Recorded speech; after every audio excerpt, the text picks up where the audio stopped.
Hello, everyone, and welcome back to the Sideline Shenanigans podcast today with Jacob Maggard Colin Richardson. and welcome back to some more NFL weekly talk. As you can see, we're both in different places. Both may or may not be home from college, so we got a little bit different environment behind us. But if you guys do enjoy, like, subscribe, comment, helps a ton with the channel.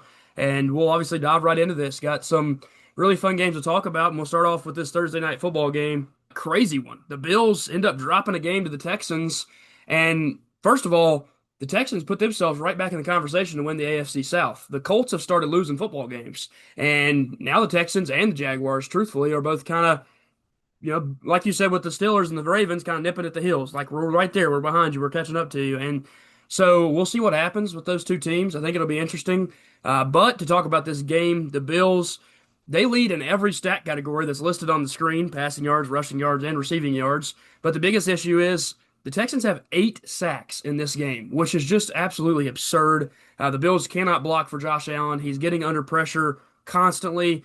Big thing happens to be the fact that Josh Allen throws 2 picks. A lot of that is the pressure on him. Will Anderson, 2.5 sacks. Danielle Hunter, 2 sacks. Shout out Virginia Tech. Tim Settle also had a sack in this game. So they're all over him, and there's nothing he can really do about it. And I guess they kind of put it on tape. If you can get after Josh Allen and the Bills, they don't have the weapons on the outside that he can just get the ball out to immediately. Khalil Shakir in the slot, of course, you see 8 for 110, had a pretty good game, but other than him, they don't have too many great receiving options. James Cook runs the ball really well in this game, 17 for 116 and a touchdown. You probably would have liked to have gotten him the ball more because of the pressure issues. And then Josh Allen, of course, you see 253 and 2 interceptions with no passing touchdowns. So rough game for Josh Allen, rough game for the Bills in general. And the Texans, you can go get a huge victory with Davis Mills at quarterback. And now if you get CJ Stroud back, you're right there in the conversation to go out and try to get back in the AFC South, try to make a playoff push. Really impressive game overall from the Texans. Colin, your thoughts here? Yeah, really surprising there that they were able to beat the Bills with Davis Mills at quarterback. I was kind of giving them a little bit of flack last week because Davis Mills is their quarterback, it looks like, for a little bit. But honestly, he did not play bad. It wasn't like a great performance, but he did just enough to get them to win. He didn't throw any interceptions or anything. And then the defense was incredible this game, forcing the 2 interceptions from Josh Allen, and it was mostly just pressure. I mean, it was almost every snap they were back there. It was 2 or 3 seconds and he was on the ground. So just a really impressive performance by the Texans defense, and that gets them right back in the playoff conversation. They started the season off really, really rough, and now they're right back there, possibly making the playoffs. Like you said, you get Stroud back. That's going to be huge for them. And then for the Bills, the protection was just not there all game. And then, like you mentioned, they don't have the weapons that they can just get the ball out to quick. I don't know, like something like a screen to DK Metcalf or Yeah. something that you've got a receiver that can just run the ball. But they've got James Cook, who was pretty good, and he had a pretty good game. But I mean, overall, it was mostly just pressure that won the Texans this game. It's a really, really good performance there from the Texans defense. Yeah, yeah. I mean, that's you see the headline right there says Josh Allen was harassed by the Houston Yeah. defense all night. That is the truth. They were all over him in the backfield. We'll also give a shout out to Kalen Bullock, who forced 3 turnovers in this game. Superstar player for the Texans, has kind of just stepped in the safety position and been really important. So he was the guy besides that defensive line that really put pressure on the or on the Bills and allowed the Texans to get a huge win here. Moving down into our Sunday day slate. Got to start it off with a very upsetting one, Colin. The Steelers do drop a game to the Bears where, honestly, both offenses played some pretty good football. I mean, you scored 31 points and 28 points on both sides of the ball. It's pretty impressive. I will say the Steelers were able to get after them a little bit early in the game, and then kind of, as you see in the second half, they were just more consistent. The Bears had a more consistent offense, which led to them getting that close victory. Again, what's the rumor with Aaron Rodgers here? I don't know. I don't know when he's going to be back. I don't know if you've heard anything on that either. I mean, he has to be playing, I think, for this team to be a playoff team for sure. Although, like I said before, though, the offense wasn't horrible. Kenneth Gainwell had another really good game as a running back, but receiving back. Truthfully, that's what he does the best, and you can't really complain about that. If the Steelers they've been able to use every single running back in an efficient way. So that's impressive. And you like that you've got that going, but you would obviously hope that your defense could get a little bit more stops in this game. Caleb Williams does play really good for the Bears, 19 for 35, 239, 3 touchdowns. DJ Moore finally has a really, really good game. He's kind of been behind all the receivers there with the Bears. I mean, Olamide Zaccheaus has had a better game than him prior to this one. So it was huge that DJ Moore bounced back and have a really good game. Unfortunate for the Steelers again that that's the time he decides to have his best game of the season.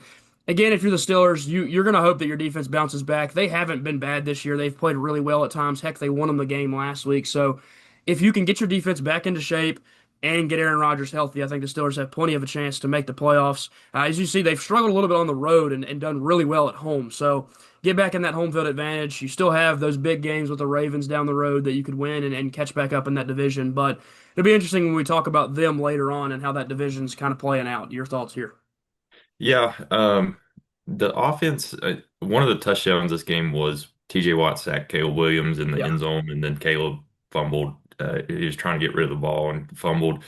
So that ended up being a touchdown for Pittsburgh. And then the offense was mainly on the ground. Mason Rudolph's stats don't look too bad because of all the short passes that he was hitting.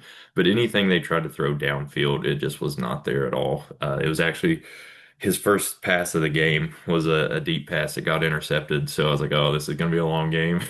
But he didn't have a bad game. It was just nothing downfield was Right. there. And then on their last drive, they had a chance to get in field goal range and kick a field goal. And then all that was there for them the whole game was pretty much just that run game. Yeah. So it was tough for them to put together a game-winning drive. And then the defense, it gave up a lot of chunk plays. They would get to third down, and then they would just give a huge play. And then once again, it was the middle of the field, somewhere they've struggled all year. I'm not really sure what that is that makes them struggle to cover the middle of the field, but it's kind of been a thing all year that the middle of the field has just been wide open for these receivers. That's where DJ Moore, one of his touchdowns was a long strike right down the middle of the field, and then Kyle Duggar, he had another good game. He's been really good for him since they picked him up. He cannot catch. I know that he's dropped at least 3 interceptions. Yeah. So that's maybe if he could catch, he would be a really really good player. Maybe But the Patriots wouldn't have traded him. yeah, maybe that's why they traded him. Yeah. And then Caleb Williams, he had a pretty good game. I will say he was off on some of his throws. He Yeah. probably could have had an even better game had he been more accurate with some of his throws. He had some receivers wide open that he just missed. Luckily for the Steelers, or this might have been worse than it was. But like I said, yeah, I think you get Rodgers back, you'll be fine. And then another thing that hurt him, DK Metcalf got hurt in the second quarter of this game, and we already know they don't have weapons. Something Yeah. that we talked about at the trade deadline. We feel like they should have went out and got was another receiver. And then once DK goes out, I mean, there's just nothing there besides your tight ends. And then that's not going to get you open downfield. So I'm not too worried about the offense. The defense, if they can cover the middle of the field, they'll be fine. Yeah, but they got the Bills coming up next week. We'll talk about that. That Yeah. might be a little scary. And the Ravens have tied the record now. So, well, it should be a tight race down the stretch. Yeah, I mean, it's going to end up being a really fun division race, like you said. Another stat that I wanted to mention here, if you do dive into the statistics from this game, like you said, the short yardage game was a big thing. I mean, you have Calvin Austin, 4 for 36. Gainwell, 6 for 30. So he's, averaging 5 yards a reception. Metcalf, 5 for 22. So it's all those short, like you said, receptions, short, dink and dunk all the way down the field, screens and slants and drags over the middle of the field, and they couldn't really complete a post or go deep on a ball. So with Aaron Rodgers, that will fix that. That issue will be corrected. But for now, you just kind of have to deal with what you had. They still played pretty good overall to score 28 points without your starting quarterback and half the game without your starting and only real receiver. You still played a Yeah. good game. It is promising that you're playing that well against a Bears team that looks like they're going to be one of the best teams in the NFC. I mean, they've just went on this crazy streak of winning most games. I mean, well, they start 1-2, and now they're 8-3. So it's really, really impressive from the Bears. And Ben Johnson, man, he seems like he is one of those top tier coaches that a lot of teams would have liked to have had last offseason. Rolling on into this next game here, Patriots Bengals. The Patriots are able to get a very close victory here, closer than I expected it to be. I think we both kind of made the joke that the Bengals weren't going to have any chance with Jamar Chase not playing, but they played some really good football. A lot of that on the back of Chase Brown, goes 19 for 107. I think that's probably going to be the end of the road for Flacco because apparently Burrow is warming up and ready to go. If not, you will see Flacco one more time. And then after that, Burrow's going to play. But they've kind of interviewed Burrow and asked him, why would you even come back? This team's 3-8. You have no chance. He's like, I don't play football because I want to win every single game I play in or something like that. He's like, I play football because I love the sport. So I'm coming back to play because I love the sport. It doesn't matter how much of a chance we have to win those games. I'm not just going to sit out because I can sit out. So you're probably going to see him very soon, just depending on when they rule him to be completely healthy and ready to go. I don't think it's worth it to risk him if he isn't ready, on Thursday. But obviously, if he's good to go, you play him because he wants to be on the field. And truthfully, yes, you are out of it pretty much. But if you go on some crazy win streak here, who knows? That division has a lot of games left in division. And I know they've already lost a game to the Steelers and won a game to the Steelers, so that they're out of the way. But the Steelers still have to play the Ravens, and they could upset the Ravens. And then you have the chance of the Browns pulling off some crazy win, which we'll talk about later with how they played. So that division could get interesting. You'd like to see Burrow play. For the Patriots, you moved to 10-2. You might be the best team in the NFL right now. You're in the conversation for sure with the Rams and a few other teams, which we'll talk about as we go through this. But really, really impressive season from them so far. Drake May throws for nearly 300 yards and a touchdown. Hunter Henry is his star receiver. He had him going earlier in the season, had a big game where I think he had 2 or 3 touchdowns. This week he goes 7 for 115 and a touchdown. They do get TreVeyon Henderson established on the ground again, but the ground game wasn't really what won them this game. It was the Drake May passing attack. It was Hunter Henry having an awesome game. So really, really impressive victory from the Patriots. Their defense still looks really high level, which a lot of that you have to think is Mike Vrabel and how good of a defensive-minded coach he is. The Titans always had a really good defense when he was there. So I expect the Patriots to keep rolling, and if you're the Bengals, maybe you get your franchise quarterback soon, and maybe you have more fun watching the team play. You'll also get Jamar Chase back next week, so that'll be interesting. Colin, your thoughts here? Yeah, I did see Joe Burrow posted on Instagram that he is coming back this week. So, and I know in fantasy he's projected to have quite a few points. So, uh, hopefully that means he is coming back for sure. As for this game, honestly, I'm not going to say the Bengals defense played good, but for the Bengals Yeah. defense, that was a good game for them, especially Yes. playing the Patriots because Drake May has been insane all year. Really, I'm not gonna say he came out of nowhere, but I don't know if anyone expected him to have this good of a season this early in his career. He's got the Patriots 10-2, and like you said, probably one of, if not the best team in the NFL right now. So really good performance there from the Patriots. And then the Bengals, I mean, not a bad game from Flacco, but like I said, you're getting Burrow back this week, so that's kind of what you're really looking forward to. And then promising signs there from Chase Brown. Got things going on the ground. He's struggled a little bit this year compared to how good he was last year. And then also, not only are you getting Joe Burrow back, you're getting Jamar Chase back. So the Bengals could. I mean, they would have to just about win out to have any shot at Yeah. making the playoffs. But I mean, it is possible. They've got the talent on offense to win games, especially once they get Burrow back. I would trust them to win just about any shootout with Yeah. if they get in it with Joe Burrow at quarterback. I mean, it's kind of what we expected the Patriots to win here, but things are looking up if you're a Bengals fan. Luckily, the Steelers have already got both games with the Bengals out of the way. So, Yeah, they were able to get past them, and like you said, they won one, lost one, but the one they lost, they just didn't know how to stop the slant from Jamar Chase yeah. a million times. The second time, they absolutely shut him down, so they are able to get past him. I do think it is a little bit worrying if you are one of the teams in the division. I think the Ravens is who they play this Thursday, so if you are the Ravens, I mean, you got to watch out. Burrow could come out and play, lights out football. Jamar Chase is coming off a break. He had to rest all week, so he's going to be fresh and ready to go. They might come out all guns firing and just throw the ball a million times and see if they can beat you. Obviously, the Steelers are pulling for the Bengals this week because that would be a huge win for the Bengals, but also a huge win for the Steelers to knock the Ravens back down to earth. Moving on to this next one here. What a game from Jameis Winston at quarterback for the Giants. He plays incredible. Honestly, when you're calling up a guy and you just want him to come in there and give you a chance, Jameis Winston gave them every chance they could possibly have against a really good Detroit Lions team that me and you believe are definite contenders in the NFC and potentially Super Bowl contenders.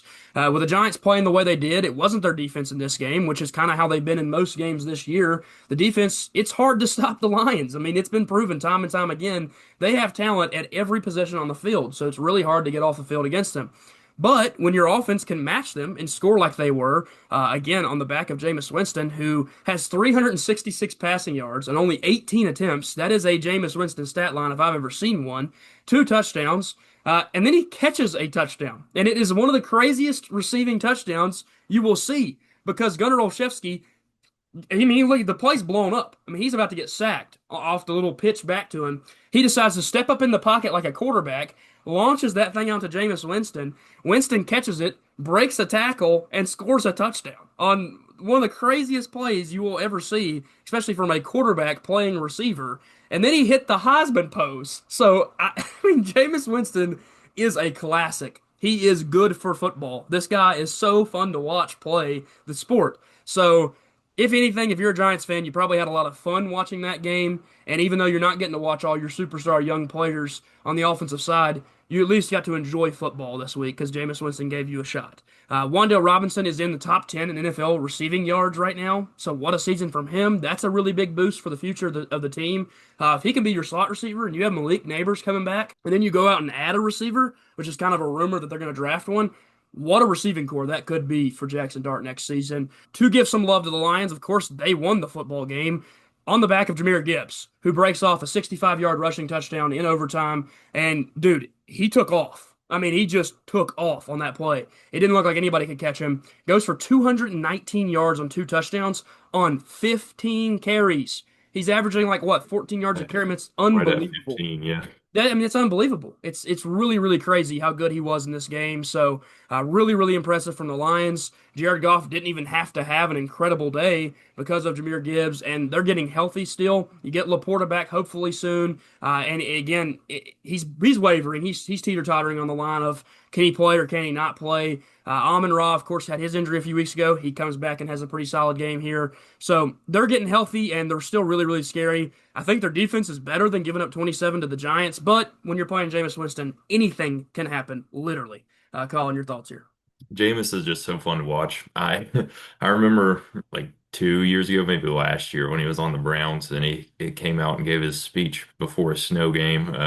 Oh, iconic. He went out and won that game, I know, because he was playing the Steelers, unfortunately. But like you said, he's really good for the game of football. And honestly, he's not a bad quarterback. Early in his career, if he could have handled his turnover problem, he would probably still be a starter in the NFL. Yep. The one year, what he led the league in touchdown, 30 but touchdowns, 30 interceptions. Yeah. yeah, just the interceptions. He wasn't afraid to let it go. No. That's for sure. But and then the receiving touchdown and hitting the Heisman pose. He's really fun to watch.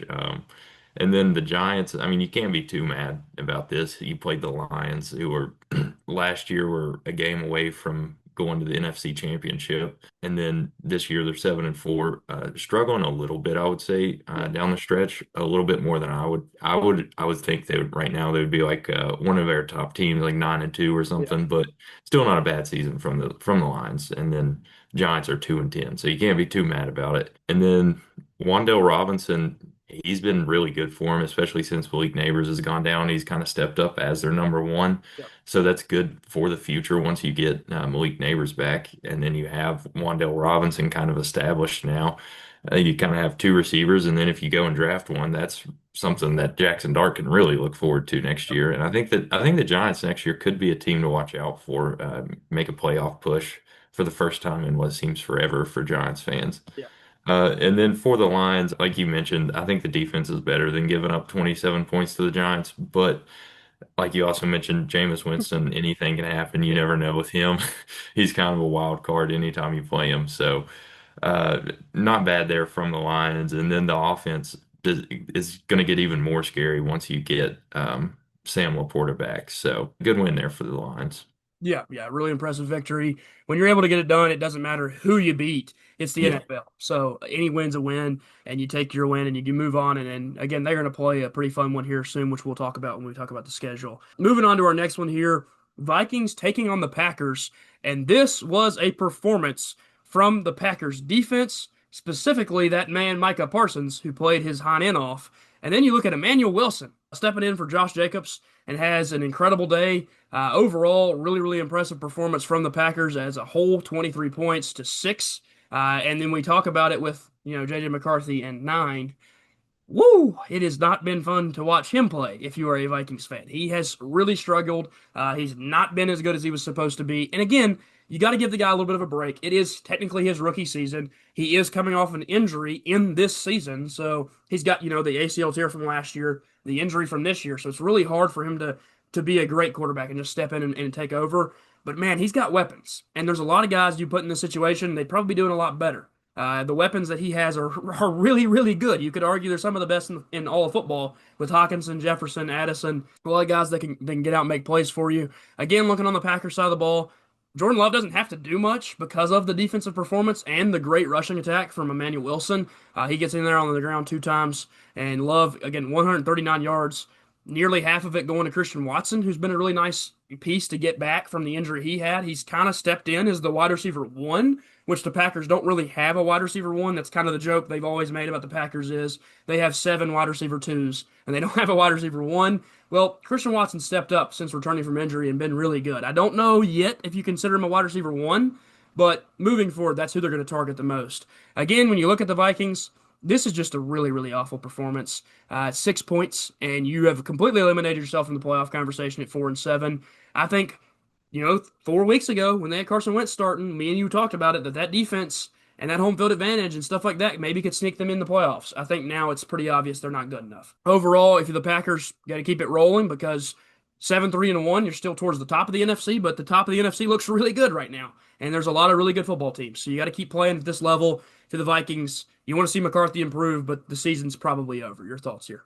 JJ McCarthy played a really, really bad game this time. Like you mentioned, the Packers defense is really good, but it's kind of concerning as a if you're a Vikings fan. He really, besides the first game of the year where he kind of led that game-winning touchdown drive, you haven't seen anything from him that's been promising at all. And I know, like you said, he's kind of a rookie and is coming off of an injury still. So give him a little bit of time, but it is starting to get a little bit concerning as week in and week out, he's just not performing at all. Did Jordan Addison get hurt this game or something? Because I see he only had one target. One target. Yeah, I don't know if that's. I mean, truthfully, when you look at the completion percentage, 12 of 19, when you only throw 19 passes, I would assume it could have just been the fact that he wasn't getting the ball out there to his guys, much. Yeah. Yeah, like you mentioned, the sacks were there for the Packers. So yeah, it's a little bit concerning if you're a Vikings fan, though just the way he's been playing. And then for the Packers, really good performance there. I thought they were starting to slip a little bit towards the middle of the year, but they've really turned it around since then. I think getting Christian Watson back, like you mentioned, has really been good for him. I think the game at Pittsburgh was his first game back, and I know he had a really long catch in that game. And then Wilson has been running the ball really well in replacement of Josh Jacobs. Obviously, he's not Josh Jacobs, but he has done a very good job filling in for him. So that's a good sign there for the Packers that he's going to be able to do enough to get them some wins there while Jacobs is out. Because I know running the ball is a really big part of the Packers' identity right now. And then Jordan Love, he did just enough to not lose the game, and then because of how dominant the run game was. So a really good game there for the Packers. And then, like I said, for the Vikings, a little bit concerning there with JJ McCarthy. Yeah, and I will quickly mention Miles Price fumbled again on a kickoff return, punt return situation. Oh. So when you did that twice 2 weeks ago and you do it again now, I just don't see how you can keep running him out there. He's not having a bad year returning kicks and punts, but giving the ball away is losing possessions. It doesn't really matter how good you are at returning kicks or punts if you can't keep the ball in your possession. So I think the Vikings would probably look to move on from him at the return position as well. So just all things going downhill for the Vikings and all things looking really up for the Packers as that Micah Parsons trade seems like it's paying dividends, especially now. Moving on to this next one here, the Seahawks beat the Titans, but Yeah, on paper, 30-24 looks like a really good football game, and that's because it was. Cam Ward probably played his best game as an NFL quarterback. He throws for 256 yards. He throws a touchdown. He rushes for a touchdown, has nearly 40 rushing yards. And even through all the pressure that gets put on him, I mean, you know Dan Robinson at left tackle. I know J.C. Latham at right tackle. They grade out pretty low on the scale of tackles in the NFL right now when it comes to pressure rates. Dan Moore, I should say, at left tackle. But you know how low they rank on the tackle rates. He's getting pressured more than anybody in football, pretty much. They get back there quite often. And he's still able to go out, throw 28 for 42, 256 a touchdown, and rush like he did. Really, really impressive performance. And then you add on the fact that he's throwing to nobody. And I'm not kidding when I say his lead receiver in this game is a rookie in Chimere Dike, who's been returning punts and kicks all year. And heck, he's incredible at that. But I don't think he was expected to be a huge piece of the receiving game. No Elike Manor in this game. No Calvin Ridley. He's done for the season. And then you just basically have Van Jefferson, who you know the issues with Van Jefferson. Then you have Chimere Dike, who was awesome, played really, really good football on both sides, doing both jobs that he does, returning kicks and playing receiver. You also have the tight ends and Chig Okonkwo and Gunnar Helm. Gunnar Helm had a pretty good game. One of the biggest storylines, besides the fact that you've got Cam Ward on the field, is that Xavier Restrepo played football for the Tennessee Titans. And guess what? PFF grade, second highest on the offense this week. Second highest behind guess who? His teammate in college, Cam Ward. It just made too much sense that you take the all-time leading receiver in Miami football history and put him with the quarterback that he just had 1,100 yards with in college. I don't know what the Titans were doing. They're a bunch of idiots that were running the staff, that were making player decisions, but clearly he should be on the field. He is one of the best slot options on the roster. Chimere is going to move to the outside with the injuries that we have, so you can let Xavier Restrepo sit down and play the way he plays. He plays like Travis Kelce. If you've ever watched Travis Kelce play, which I assume everybody listening has, he sets it down in open field, lets Patrick Mahomes find him. That's what Xavier Restrepo does. He sets it down in open field. You remember when they played the Hokies at Miami, and on that fourth down where they were basically needing it to win the game, he sets it down and actually falls down and catches the football while falling down for a first down. That's because that's the player he is. He knows how to read the field better than most guys. It made way too much sense. Now that you play him, he comes out and has a great game with his quarterback that he's been buddies with and played with last year. So I expect Restrepo to stay up on the roster, get a lot of opportunities moving forward, and it has me tuned in. At least I'm watching. I love Chimere Dike. I think he literally is an All-Pro guy right now.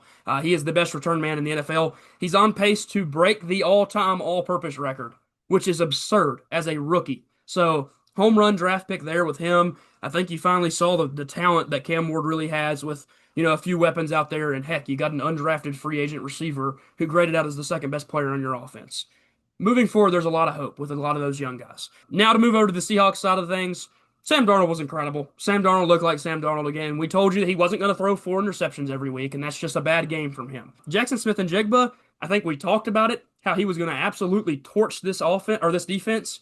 That's what he did. He was playing against a bunch of nobodies at corner. I'll give props to Marcus Harris from Cal, the rookie we drafted in the 6th round. He graded out really well on PFF. The other corners, they probably shouldn't touch an NFL field again.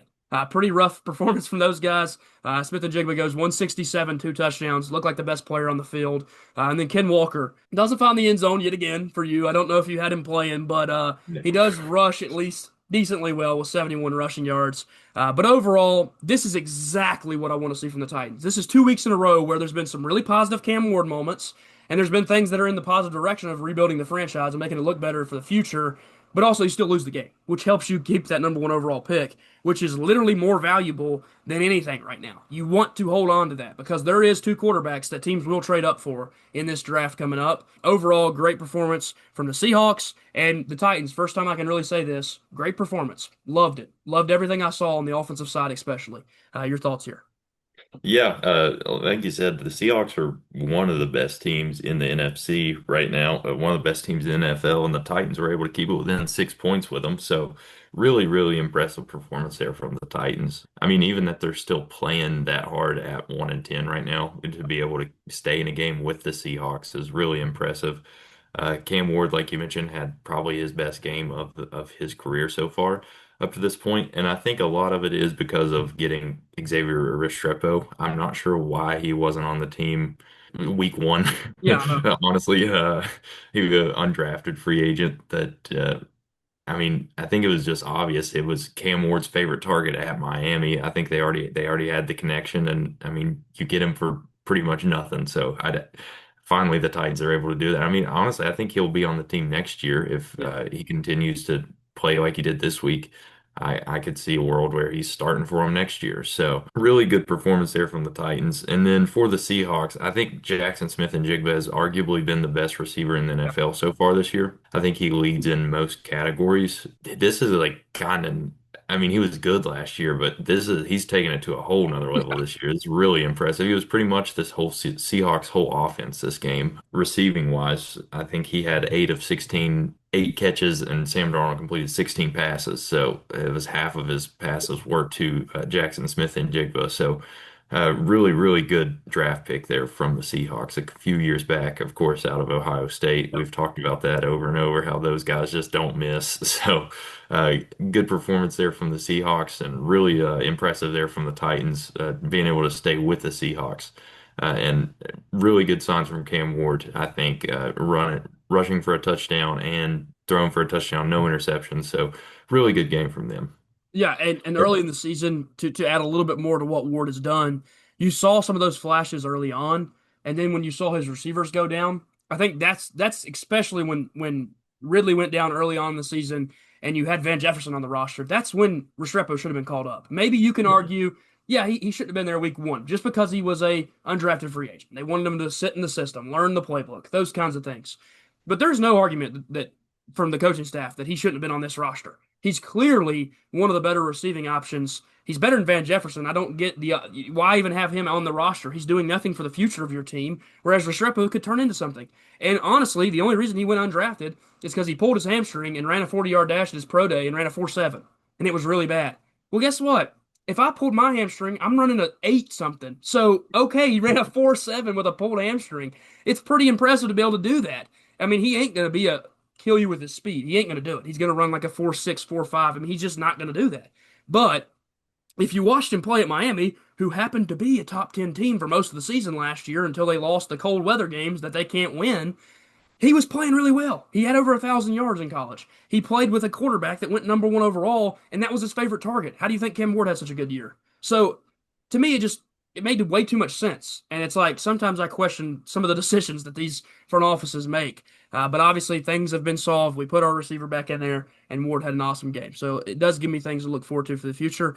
Keep losing games, Titans. And you worry if they keep playing this good, they might accidentally win one. Yeah, yeah, they might slip up and beat the Saints down the road. We play them still, so yeah, we got to figure that out. We got to let our defense has got to play worse, play even worse than you have so far this year. Moving forward, moving on to our next one here. Colts taking on the Chiefs in an overtime game, and Colin, your strategy of picking the Chiefs got you a victory here.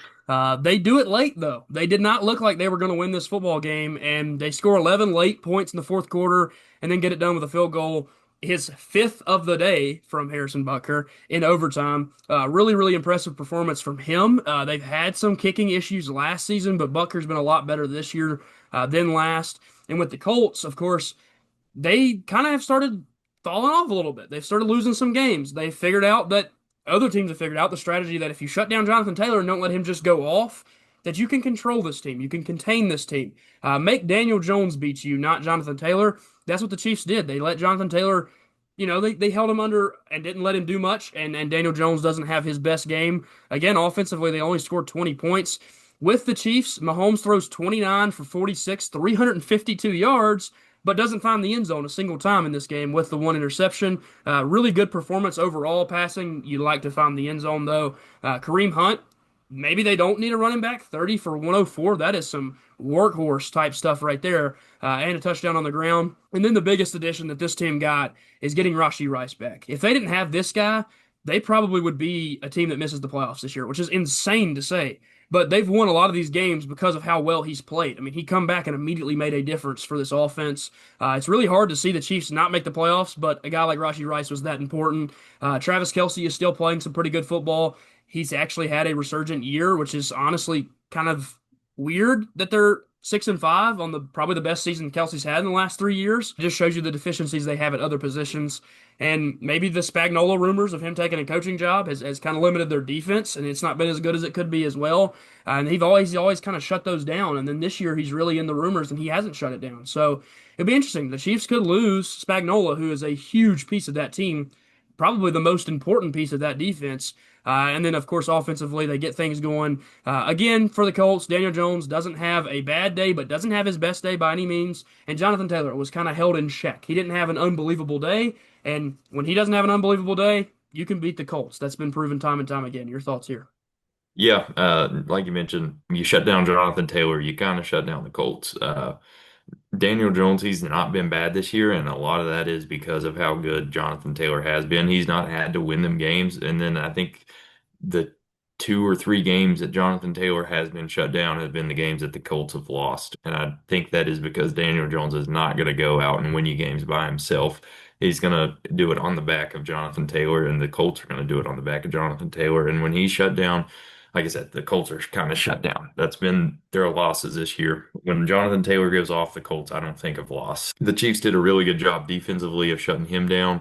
And then on offense, like you mentioned, the addition, or I guess it's an addition of Rashee Rice coming back from suspension was huge for them. I mean, without him, I really don't know that they are where they're at right now, which is still not great, but I think it could be a lot worse without the midseason addition of Rashee Rice. And then, like you also mentioned, Kareem Hunt, he had a really good game, 30 carries, 104 yards, not a great average, but at the end of the day, he's getting 30 carries, so that's a ton of rushes there from him. I haven't really saw much out of Pacheco this year. I think he was hurt this game, but or maybe been hurt a bit this year, but kind of a disappointing season from him. So for Hunt to step up like that has been huge for them. And then the defense, they shut them down pretty much. I mean, the Colts offense scored 14 points in the first half, 6 in the third quarter, and then they were shut down completely after that. So really good job from the Chiefs defense, and the offense does just enough to win them a game. So kind of what you expect from the Chiefs. It was kind of that way all of last year, doing just enough to win a game, and that's what happened here. So good win there for the Chiefs to keep them in the playoff contention.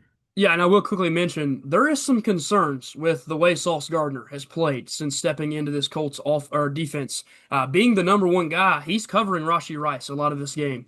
And his first game, he kind of got exposed a little bit. So it is going to be difficult for any player to adjust to the scheme that they're going to play in. Not every scheme is the exact same, but when you are a man-on-man, one-on-one corner, you should fit in most schemes. So it'll be interesting to see how he kind of handles himself the rest of the way as well. You're gonna have to shut down those other teams' top receivers if you want to beat them, especially when Jonathan Taylor is not having MVP level days. We'll move on to this next one here, which honestly doesn't need too much light. I will give props to Tyrod Taylor. He played better than Justin Fields has played for most of the season. 222 passing yards and a touchdown. Gave them a little bit of a shining hope, a little chance in the first half. They go into the half with a lead, but after that, it was the Derrick Henry show, and it wasn't really the yards. It was more so him finding the end zone when they got down to the end zone. This is probably one of Lamar Jackson's worst games of his entire career. He did not play good at all in this game. You got to wonder if those lingering hamstring issues are really hurting him because he just can't run at all. But it doesn't matter because the Ravens defense finally looks like they're back to the high level that they were supposed to be. And you're playing the Jets. You can probably beat the Jets without Lamar Jackson. You probably could have played anybody at quarterback and just let Derrick Henry touch the ball a million times, and you probably would have beat the Jets. So overall, an impressive victory for the Ravens. Like you said earlier, they've tied back up the Steelers, and those games against each other are going to matter a ton. When those two teams play, if either one of them take two of those games, you might just say the division race is over. But if they split them, then it's going to get really interesting. So we'll see what happens when they play. If you are the Jets, again, not a whole lot to look forward to in the future other than the fact that Breece Hall still looks really, really good. Tyrod Taylor found him a ton out of the backfield, but they don't have Garrett Wilson. They don't have most of their offensive pieces, and they just traded away their entire defense. They're looking forward to the future, as in, let's get this season over and get to that NFL draft. That's pretty much the only thing they have left to hope for. The Ravens do get another victory and are on a roll right now. Your thoughts here, Colin? I mean, they're playing the Jets that have already traded away pretty much everybody, and they still struggled just a little bit. So that kind of gives me hope as a Steelers fan that the Pittsburgh might have a chance to beat them. And then this Jets defense, that, like you said, they traded away Sauce Gardner, Quinnen Williams, and were still able to kind of shut down Derrick Henry, averaging right at 3 yards a carry. He did get the 2 touchdowns, but anytime you can limit Derrick Henry to 3 yards a carry, you're doing something right. So, and then like you also mentioned, Lamar had one of his worst games of his career, probably. So, not a bad job there from the Jets, honestly.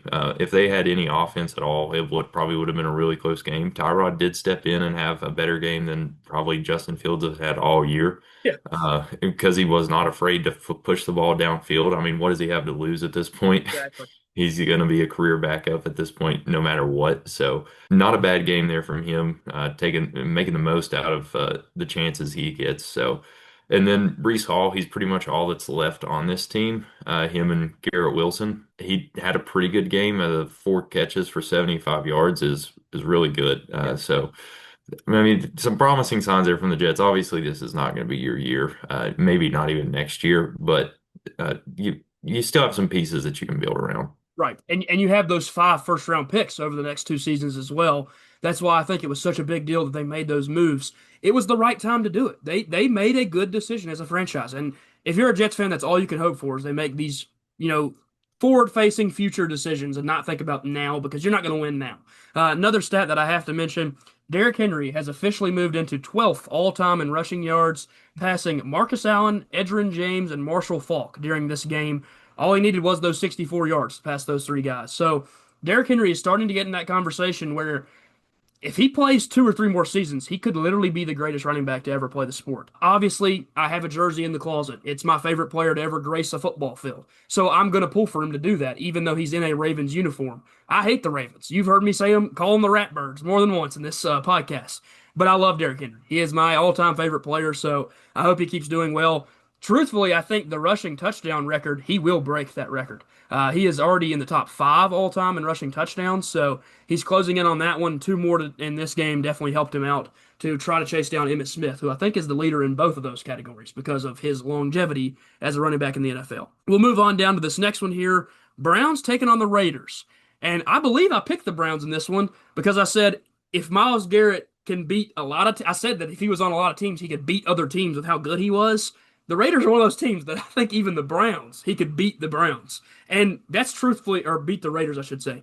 That's truthfully what he did. He gets after the quarterback with 3 of his own sacks, but his 3 sacks lead to the defense getting 10 sacks in this game, which is unbelievable. If you think about it, a lot of that is Myles Garrett getting back there so often, you have to double team, maybe even triple team him, which lets everybody else get in the backfield and make plays. I think Myles Garrett is the best player in football right now. I think he's even better than Patrick Mahomes. That's crazy to say, but I think if he was on a really good football team, you would see his impact in winning, and you just can't see it because the Browns are so awful. I will say they had a better performance overall on offense.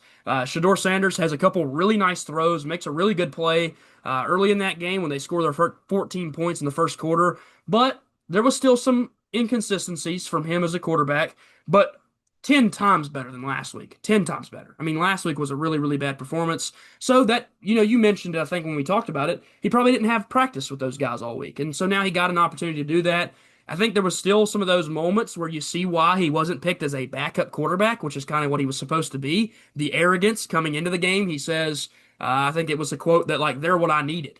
And then he was like, after the game, I got it done. And I think one of the big comments was, when you're in these situations, if you play really well, say we did it. Our team did it. Hey, my defense had 10 sacks. I think that might be why you won the football game. So compliment the rest of your team and those issues that have been, I think that's why a lot of GMs didn't pick him, is because they had those concerns that, he might not be the greatest backup quarterback. That if he can become a starter, he can be a star because they do that. You do need some cockiness. You need some, I'm better than everybody else to be a starting quarterback. But to be a backup, you have to be a guy that is willing to be a backup. And I don't think he was willing to do that early on, but he gets this start. He does look better than Dillon Gabriel, and this one does still throw the interception, but overall, a good performance from him. You look at the Raiders, they lead in every stat category. Again, that shows you how much of a difference Myles Garrett and that Browns defense made in this game. The 10 sacks basically won them this football game. Geno still goes 30 for 44, 285, and a touchdown. You could argue this is one of his best games he's played all year, and they only scored 10 points. They do keep Ashton Jeanty in check. He really hasn't been able to get going all season. That Raiders defensive line or offensive line is really, really bad. It's not a good unit at all. And Tyler Lockett is yet again the lead receiver of the Raiders. The Titans did not know how to use him. I think some of that could be the fact that he's playing with his old quarterback, though. Is definitely helping him out. We've seen how that helps the Titans. When you get him his receiver that he loves to throw the ball to, he does better. Geno Smith gets his receiver that he loved to throw the ball to in Seattle, and he plays a lot better. So overall, impressive victory from the Browns. Defense wins them the football game, but Shedeur Sanders has a really nice first NFL start and gets the first victory in an NFL start in, I think, over 30 years. So really impressive overall. Colin, your thoughts here? Yeah, I think Myles Garrett, I mean, if he just has like a sack and a half or a sack a game, I think the sack record is his. Yeah. So I think it's pretty much at this point, it's a conclusion that Myles Garrett is going to be the sack leader all time for a single season after the end of this year, which is, I hate to see it slip away from TJ, but I think Myles Garrett, like you mentioned, is probably the best player in the NFL right now by far. Much, much better performance from Shedeur this game. I mean, the last game it was absolutely brutal. Yeah. I'm not sure he could have played much worse, but a much better performance by him. He did throw the one interception, but he also had a touchdown. The defense pretty much won him the game. I do not like Shedeur Sanders at all going after the game and saying I got it done. You really did not do that much. You would have with that style on, you would have lost most games, but you're playing the Raiders 2-9. Next week you play the Niners. I think you'll get humbled again. So maybe that's good for him. Yeah. But yeah, I mean, a good win there for the Browns. But at the end of the day, you're playing the 2-9 Raiders. So Yeah, and that's exactly what I said when we made those picks. Is I said that Myles Garrett is going to be the best football player on the field by a lot. yeah, I mean, Brock Bowers probably is the other guy that you talk about in that conversation of being a superstar, but he's in his second year. I mean, Myles Garrett is going to wreak havoc, and that is what he did, leading that team to 10 total sacks against the Raiders. It's just unbelievable. Moving on to this next one here, we talked about Tyrod coming in and making a start, and he's a career backup. I mean, that's what he is. Hey, Jacoby Brissett said, "What about us career backups? We can come in here and look like superstars because Jacoby Brissett is giving the Cardinals every opportunity to win these football games, and they just do not finish it. They get to the finish line and blow the game every single time. I mean, they cannot finish a game off. Trevor Lawrence plays really good here, throws 3 touchdowns, has one of his better starts he's had in a little while. Kind of looked like that guy that was drafted #1 overall and made some superstar type of plays. He's done that this year. He beat the Chiefs with a play like that he looked like the first overall pick type of quarterback. But they've also lost some games. It doesn't really matter. You're at 7-4. The Colts are losing football games left and right. You're on their heels. You can catch up to that team and make the playoffs. You have a defense that is definitely good enough with a lot of the superstars. And I know you lost Travis Hunter for the season, and that's a really big issue because he was so important to this roster, but you did go out and make the move at receiver at the deadline. And so you've got a piece and a weapon to go to for Trevor Lawrence. You've also got Travis Etienne, who's having a huge bounce back season after how he played last year, just wasn't good.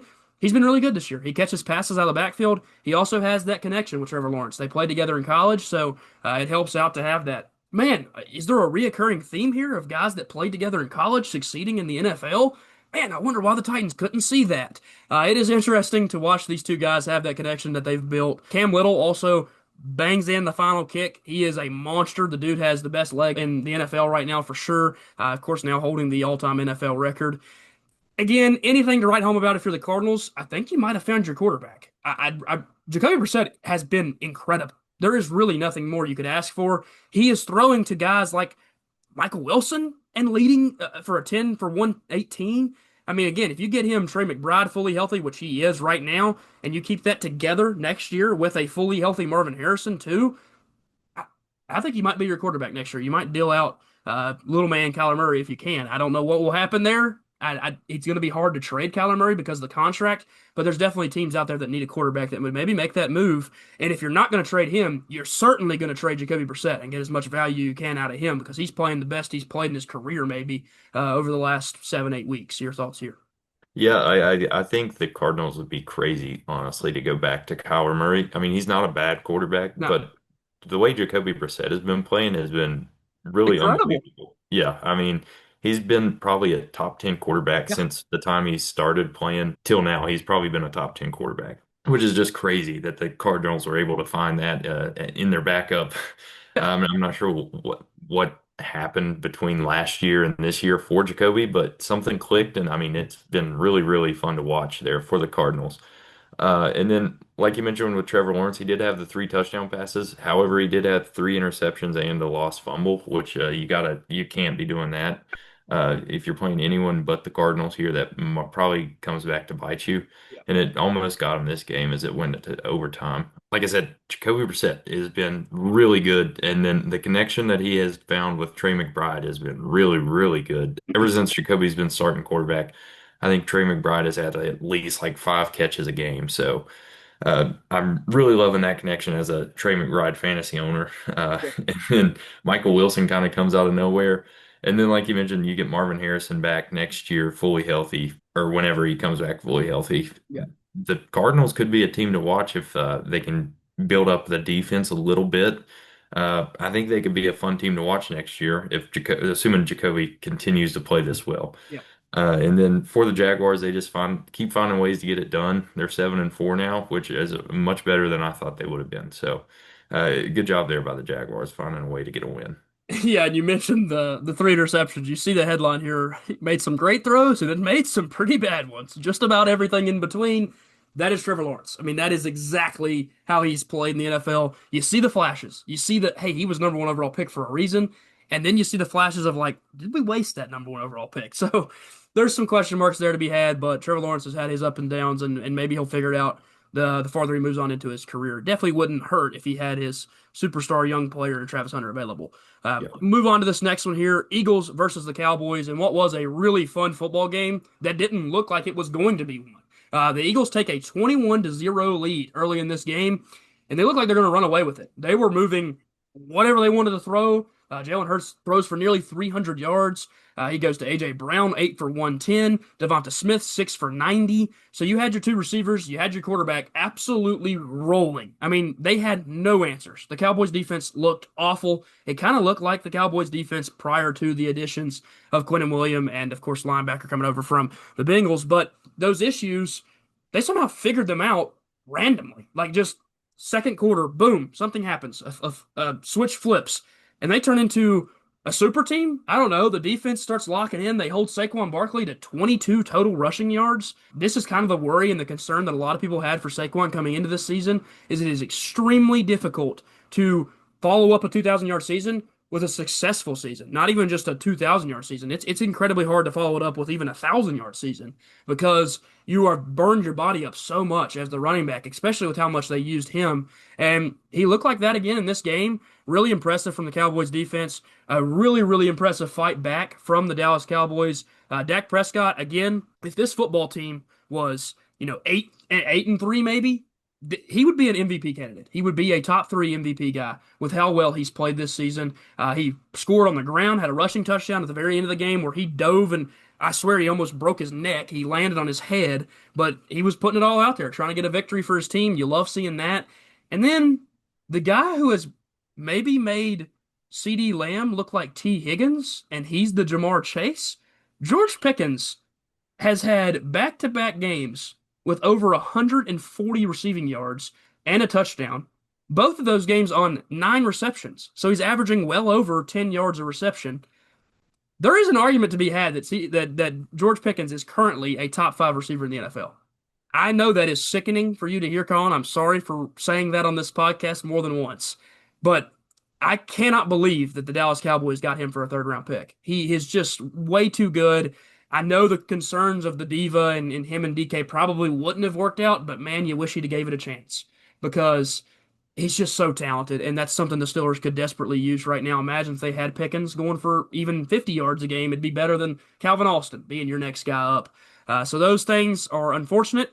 CeeDee Lamb still has a great game as well. And then Javonte Williams gets going on the ground. They leave in every single offensive stat, and they absolutely shut down the Eagles in the second half. What a performance from the Cowboys.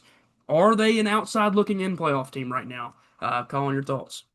Yeah, I just want to start on George Pickens here. Like you said, he has been incredible this year. You knew from his time in Yeah, Pittsburgh he had to go up and get it on the deep ball, but this year he's kind of become a much better route runner. yes, He's able to get open running his own routes. And even last year, and his whole time in Pittsburgh, if he knew he was not getting the ball, if the play was not designed for him, he would not run his route. He would jog it. Yeah. And I don't think you're seeing that this year in Dallas. I don't know if he's just much more happy with Dak Prescott as quarterback. I'm sure he is. Yeah. He dealt with Mitch Trubisky and Russell Wilson and Justin Fields for Kenny Pickett for 3 years or however long it was. So Yeah. I can't blame him for being mad. I was mad as a fan. So can't really blame him there. You still have to run your route, but at the end of the day, he's doing incredible there in Dallas. So a much better fit for him. I wish Pittsburgh could have got a lot more than a third round pick. If he was putting up these numbers that he's putting up in Pittsburgh, you definitely get more than a Oh third yeah. round pick. But yeah, just really unfortunate for Pittsburgh there. But I mean, a steal for the Cowboys. If you can get a third round pick, Yeah. I think you do it 100 times out of 100. Yeah. So Yeah. a really good pickup there for the Cowboys. And then a really good game for the Cowboys as well. Like you mentioned, they go down 21-7, 21 nothing, and it kind of looked like the defense before the trades. And then second half, they just shut the Eagles down. And then a big concern there for the Eagles is Saquon just could not get anything going. After last year's, I think they may have worked him a little too much, maybe. I'm not sure. He is getting a little bit older now, so maybe that's a little bit of a concern there as a Eagles fan, that you might not see Saquon back in that form ever again at this point in his career. But just really impressive there from the Cowboys, shutting him down and just completely shutting the Eagles down in the second half. Yeah, and you wonder maybe there's some underlying issue too. Maybe he has an injury that he's just not discussing out publicly, but it is concerning to see Saquon not at that level because the Eagles relied so much on him and Hurts as just a rushing attack in general to allow that passing attack to open up. And when their passing attack is not going, they were able to rely on that. In the second half, they had nothing in the passing game, and they couldn't rely on the rushing attack. Moving on to our next one here, the Falcons taking on the Saints, and this is a game that doesn't need too much time. The Falcons, of course, finished off their 5-game losing streak that they had, which eliminated them from the playoffs after that really impressive victory that it looked like they had a chance to make a playoff push. They didn't fall off a cliff, and we talked about it. We couldn't get a read on them. We got a read on them finally, and they're just not very good. They have some super talented players, though, so do not throw those guys under the bus, but the team in general just isn't good enough to win big time games. Of course, you look at Kirk Cousins, he does have the 2 touchdowns. He also throws an interception, but overall, he played decent enough football that they were able to get it done. Bijan Robinson is the leading rusher in the game, 14 for 70. You know he does his work in the receiving game as well. Darnell Mooney is the lead receiver here. They do have potentially some injury issues with Drake London, so that's a question mark moving forward. Do you really want to risk his health playing him on a 4-7 football team? Probably not, but we will see. And then the Michael Penix injury, some updates on that. That knee injury sounds worse than they thought it was. So really sucks for the Falcons because they had him kind of rolling a little bit and the offense looked pretty good, especially that connection he had built with Pitts and Drake London. So that's really unfortunate. They said that there's some question marks with what they'll do with quarterback moving forward. So I don't know. That sounds like it could potentially be a career type of injury, which is really, really unfortunate. You look over at the Saints. Again, they're really bad. They're a horrible football team. When they play the Titans, I am worried that we could probably beat them, which would suck because then they would probably jump us in the standings when it comes to getting the first overall draft pick. But Tyler Shuck goes 30 for 43, 243 yards, does have the 1 interception, no touchdowns through the air. He's also the team's leading rusher with 22 rushing yards. If you want to know how much of a concern it is that the Saints don't have a running back because Kamara just can't run the football, yeah, he's especially not able to do it at this age. Devin Neal steps in and takes over as the lead back after an injury to Kamara. If you watched him at Kansas last year, he was a guy that I hyped up a ton in that Kansas backfield. Looked really impressive in the receiving game. Had 5 catches for 40 yards. Is going to be their starting running back this week. So maybe they get a chance to bring out another rookie. And it kind of looks like maybe what the Giants did earlier in the year when they went rookie quarterback, rookie running back, and had some fun things to watch. Maybe they'll have the same thing with a rookie quarterback and a rookie running back. I don't think they're going to be as good, but at least there's something to look forward to. Maybe you find your guy of the future in Devin Neal. Overall, again, the Saints and the Falcons, both not great football teams, but the Falcons just have a lot more talent on that roster. Calling your thoughts here. Yeah, like you said, two not very good football teams, especially with Penix being out and Kirk Cousins coming in. Kirk is not a bad quarterback, but he's not what he once was for sure. What they paid him to be, that's for sure. He's still getting a huge contract to be their backup quarterback. They still have some pieces, like you said. Bijan is really, really good running back, arguably one of the top five running backs in the NFL. And then for the Saints, the Shuck did not play terrible. He has Olave, and that's pretty much it. Olave, and then Juwan Johnson, and it really doesn't go much past that. Uh, and then they have no run game whatsoever. When Taysom Hill is your leading runner, gets the most carries on the team, you've got an issue there. So something that definitely needs to be addressed in the offseason for the Saints, assuming this rookie running back is not your answer, which he could be very well be. I mean, anytime you get a rookie running back, you never know. Those Yeah. guys, they come out of nowhere. Yeah. So not really too much to harp on this game though. The Falcons get a nice win against a really bad Saints team. Yeah, and again, like you said with Devin Neal, you never know what you can find. I loved him at Kansas. I thought he was really, really talented, and they got a good draft pick out of him, getting him in the sixth round. So you're going to give him the chance because you're paying him basically nothing, and it's not going to hurt your team at all to let that guy get an opportunity in the backfield. We'll move on to this next one here, which we thought was going to be a really fun game that we could talk a lot about. There's not much to talk about here. The Los Angeles Rams look like one of the best teams in football. I mentioned the Patriots earlier. The Rams might be the best team. They might be better than the Patriots, but they're definitely in the conversation with the Patriots. Really, really impressive performance. They basically can let Matthew Stafford sit on the bench in the fourth quarter. I mean, they run the ball a ton. He's on the field, but he don't have to do much. Really, really great. 34-7. And then you look at the other side of the ball, and man, do you have an issue? Do you have a concern? Baker Mayfield's shoulder is messed up, and it's not good. Luckily, it's not his throwing shoulder. But if you guys know, when you watch a quarterback throw, they rotate their shoulders. So both sides got to be healthy for them to have all that strength in their arms. He tried to load up and throw a deep ball before the half, and you could basically tell he threw that thing out of place when he threw that ball. And he goes down, he's in a heap of pain. Teddy Two Gloves takes over in the second half, a guy who was coaching a high school football team last year, had a lot of success there, certainly did not have a lot of success stepping back on the NFL football field. Goes 8 for 15 for 62 yards and gets sacked a couple times. He was probably wishing he was back on the high school sidelines coaching football again. Those issues, they have to be addressed. If you're the Buccaneers and now the trade deadline's passed, what do you do if Baker Mayfield is not healthy? Teddy Bridgewater is not winning you NFL football games right now. Your backfield is not winning you NFL football games right now because Bucky Irving isn't healthy and Sean Tucker got pretty much shut down because there was no passing attack. There is a lot of concerns if you were the Buccaneers moving forward. I don't know what you could do. Maybe try to find a guy on the market, a free agent, but I don't know who's left out there to sign. Maybe you give Big Ben a call and see if he wants to come back and play some NFL football or something. Yeah, there is some issues for sure with that. And then you go look at the Rams side. There's no problems at all. This is exactly what you wanted to see when you played the Buccaneers. Matthew Stafford continues to build onto his MVP case. 273 yards, 3 touchdowns. Puka Nacua was incredible. Devontae Adams was incredible. This offense, man, it is so, so good. And that defense is arguably one of the best in the league, especially that pass rush. Calling your thoughts here.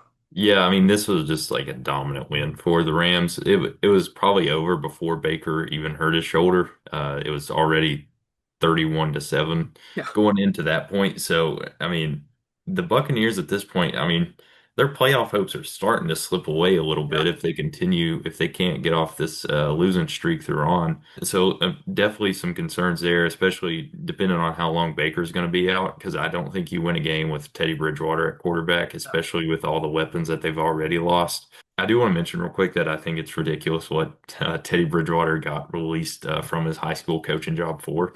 Uh, he was just paid for his players' Uber rides and stuff like that, and like paid for him to get a massage. I mean, come on, Yeah. I you mean, definitely do much worse than that. yeah. He Uh, wasn't even paying the players. He was just, yeah, yeah, exactly. he was just helping them out. Yeah. But anyways, and, for the Rams, it was just dominant. And Matthew Stafford has looked incredible this year. I mean, he's an old man doing this, which is really, really impressive. He's putting up like prime Stafford numbers, which, to be fair, he does have Puka Nacua and Devontae Adams to throw the ball to. So I'm not sure. I think I might go out there and throw 100 yards a game with those guys. Yeah. Uh, and they did pretty much the first half. I don't know. They may have ran the ball 5 times. It was just Matthew Stafford, just really impressive there from the Rams. And then for the Bucks, you definitely have some concerns. Yeah. You've got issues to fix. You've got holes to fill. Luckily for the Buccaneers, you're in a division with the Saints, Falcons, and Panthers. you can play some pretty bad football and make the playoffs. I think, if I'm not wrong, that division had a team go 7-10 a few years ago and make the playoffs. So, I mean, all holds barred. You go out there and you try to win every game, but there is some, you can maybe rest Baker a game or two and probably have no issues because I don't think the Panthers are catching you anytime soon, which we'll talk about now. Going down and looking at this game, the Niners take on the Panthers in a game that neither team wanted to win.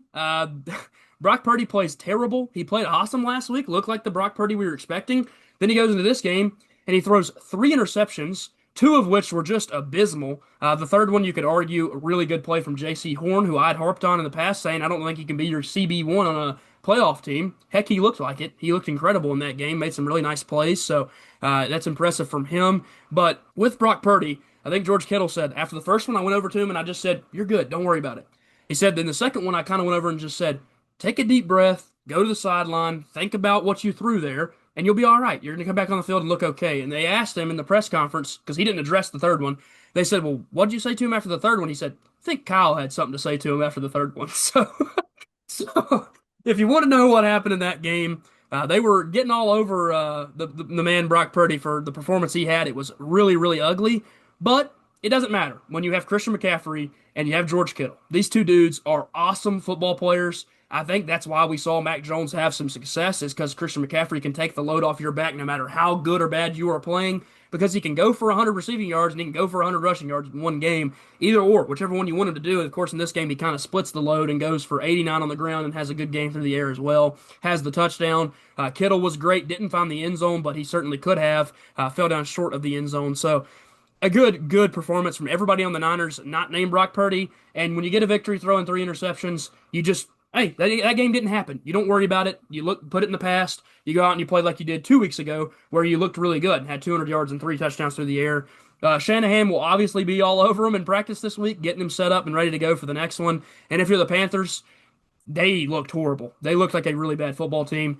Bryce Young made a really, really terrible decision on the goal line to throw up a ball that probably the play shouldn't have even been called. Hand it to Rico Dowdle, who looked like a man on that drive, and they turned the ball over. And after that, it was pretty much ball game. So don't think the Panthers have much hope to look forward to for a playoff bid this year. But at least in the third year of the rebuild, you're hanging around there with a certain playoff team in the Niners, and you're doing it. Although they have some injuries, you're still doing it and hanging in there with them. So the Panthers do have a future to look forward to. I think they have some nice pieces, but they're not ready to be a playoff team yet in my eyes. Colin, your thoughts here?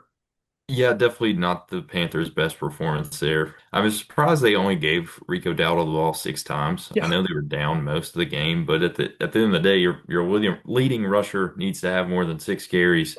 Chuba Hubbard only had three, so it's not like they were giving him the ball either. So maybe run the ball a little bit more, mix things up, and make it a little bit easier there on Bryce Young. He's definitely improved since his rookie year, Yes. but he's still not a great NFL quarterback. And then for Brock Purdy, his second game back, really from his time off there, he looked really good last week. This week, definitely did not look good. Yeah. It probably one of the worst games of his career, but I'm sure he'll bounce back. He'll be just fine. And then for McCaffrey, that's 2 weeks in a row, I think, now that he's actually ran the ball really well. We saw all year how he'd been catching the ball and making an impact in the receiving game, and now he's finally making an impact in the rushing game as well. Maybe with the return of Brock Purdy there, teams have to respect the pass a little bit more. Not that Mac Jones was playing bad, but you definitely Brock Purdy's probably more well respected in the NFL than Mac Jones. So, and then you also see Kittle there. He's been really good this year. He kind of had a down year a year or two ago, and now he's definitely back, coming off of his injury. So Yeah. the 49ers, you see them getting back healthy, and I think this game, they don't play amazing, but they still find a way to win. And honestly, it was not that close of a game. I think this defense can carry them to some victories, and the offense is definitely not a bad offense at all. So 49ers could be a team to look out for, but I don't know that they're better than the Rams after this week. So it'll be interesting to see. I'm not sure if those two teams play, but it should be a good game if they do in the playoffs. It'll Yeah. be interesting to see then. Yeah, you'll get some future matchups between those two teams, and it should be really fun. I mean, the scheming that you get between the two coaches as well. That's two of the better coaches in the NFL. So, should be really, really fun matchups when they do play each other. And again, if you're the Niners, you just want to hopefully get healthy, even though you're not going to get back your superstars on defense. Moving on to our schedule here, we're going to be making our picks for the week. Obviously, the reviews were fun, but now we're going to talk about some of those teams that we covered. Going into a really fun week for the NFL. We've obviously got Thanksgiving games. Those are every year well, for the last few years at least, I know we've had three games, but we're getting three really good ones this year. Of course, we have that Black Friday matchup and then the normal Sunday slate, which we'll talk about in a second. But to dive into Thanksgiving Thursday football, Green Bay taking on Detroit at 1 o'clock, right when everybody's eating their Thanksgiving dinner. Should be a really fun one to tune into. Green Bay goes into Detroit for this one. Should be, again, a pretty fun matchup. I think Green Bay's defense has looked a lot better as of recently, but Detroit's offense has looked incredible, and they've been rolling, and they've been able to kind of move the ball up and down the field at will on some of these teams. And my concerns with the Green Bay is that offense without Tucker Kraft and potentially without Josh Jacobs.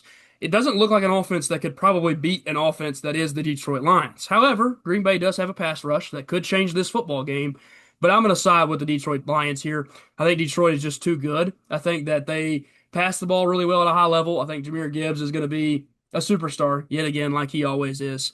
So give me the Lions to go out and get a huge victory in their home stadium at Ford Field. Colin, your thoughts here? Yeah, I'm with you on this one as well. I really like the Lions, and I think that Green Bay, with the injuries they're facing, this Lions defense is not great, but I think they're good enough with the injuries that Green Bay is facing that Yep. the offense is going to do enough for them. That offense is really, really good, especially if they get Sam Laporta back. Then I think Detroit should have no issue there getting a good win on Thanksgiving against Green Bay.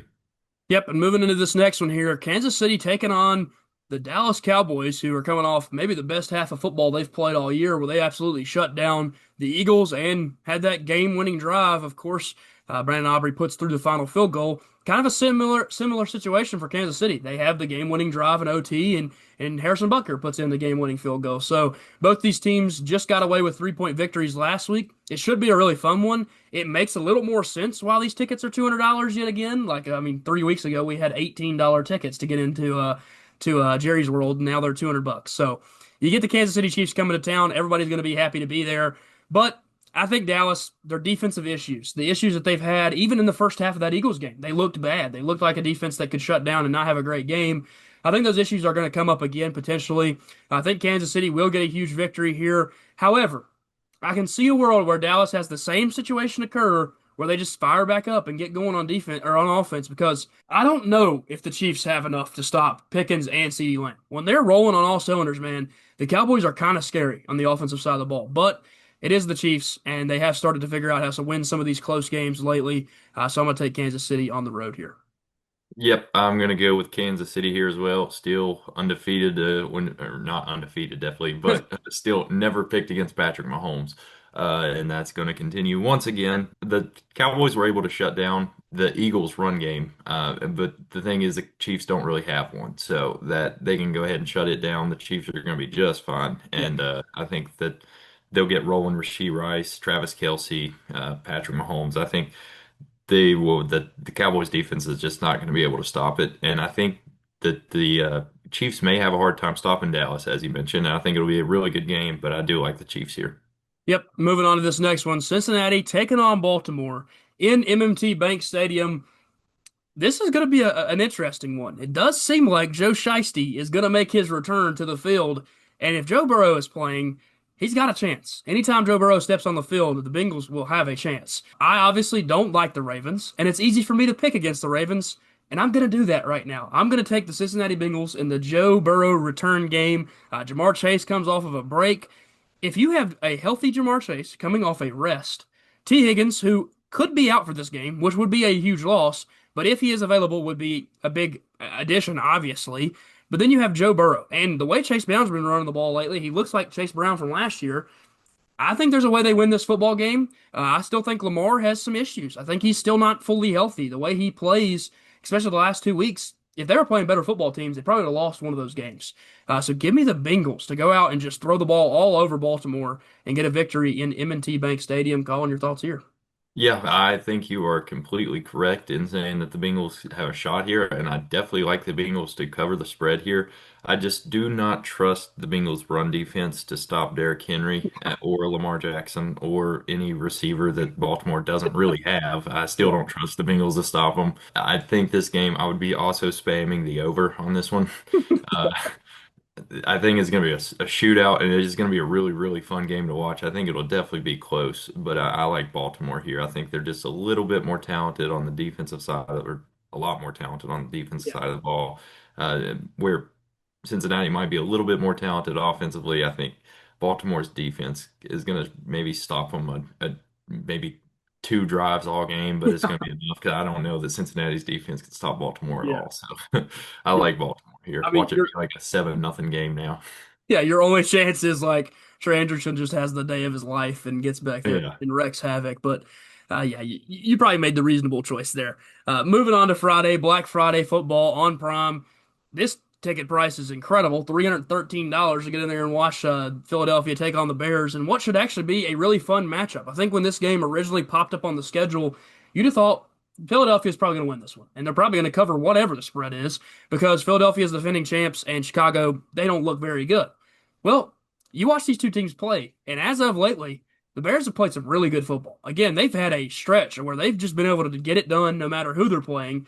And the Eagles, they've had their faults. They've slipped up and lost a game or two here or there. They blow that lead late to the Broncos of back a few weeks ago. We covered that one. Then they kind of let that game slip away against the Cowboys where they're up 21-0, and all they have to do is just control clock and get out of there, and they can't do it. So I definitely think Chicago is good enough to beat the Eagles, but Philadelphia is a amazing home field advantage. That crowd is incredible. It is one of the craziest crowds in all of sports. When they get them in baseball, they're crazy. You get them in football, they're crazy. Heck, you even get them in basketball where they haven't been very good. They pack out the Sixers arena. So expect the Philly fans to be going insane. It is very difficult if you're an away fan to get into that stadium. I've learned that myself going to watch them play some baseball, that you got to basically call the ticket guy and buy them through a phone call. They can't even get tickets online. So Philly's going to pack the stadium. They're going to be coming off of a loss. I don't see them dropping two in a row. Give me the Eagles to win this football game over Chicago at home. I'm actually going to go with Chicago on this one. I just don't like the way that Philly's been playing, and especially the way Saquon's been playing. I don't know if Saquon doesn't get going. I don't know that Jalen Hurts is a good enough throwing quarterback to win you a game. I think Caleb Williams, he missed a few throws last week, but I think he's looked really good overall. And I like Chicago here.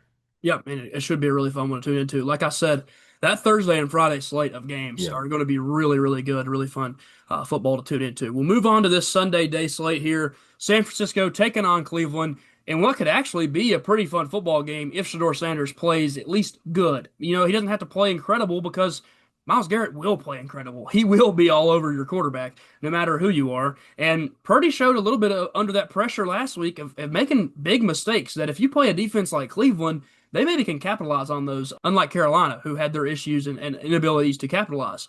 But I'm going to go with a better football team. I think San Francisco, they have the quarterback that he's going to bounce back after this week of practice. They have McCaffrey, who probably will get going. Just run away from Myles Garrett. Don't run at him.